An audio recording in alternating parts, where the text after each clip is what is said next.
હક की आवाज़ न्यूज़ ચેનલમાં આપનું સ્વાગત છે। સાવલી એસટી ડેપો વર્કશોપના ઉદ્ઘાટન કાર્યક્રમમાં કેતન ઇનામદારનું મોટું નિવેદન। પ્રાંતિક વક્તવ્યમાં મંત્રી કમલેશ પટેલને કહ્યું કે મારી સરકાર પાસે માંગવાની સ્ટાઇલ અલગ હતી, પણ ઈરાદો ખોટો નહોતો। મને વહેલું લઈ લેવું હતું અને તાલુકાની જનતાને આપવું હતું। કોમ્પ્રોમાઇઝ કરવાની ટેવ નથી।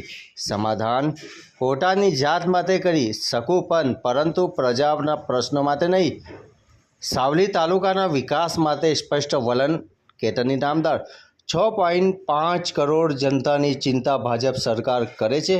કેતન ઇનામદાર નિવેદન બાદ સ્થાનિક રાજકારણમાં ચર્ચાનો માહોલ। સ્વામીજીની કૃપાથી અમે સૌ આ વિસ્તારના નાગરિક તરીકે અને હું તમને કહું છું ને કે 6.5 કરોડની ભારતીય જનતા પાર્ટીની સરકાર 6.5 કરોડની જનતાની ચિંતા કરે છે।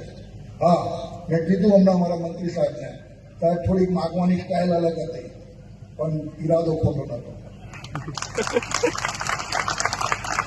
મને કદાચ વહેલું લઈ લેવું હતું, મને એવું હતું મારા વિસ્તારને વહેલું આપી દઉં અને કોમ્પ્રોમાઇઝ કરવાની કદાચ ટેવ નથી।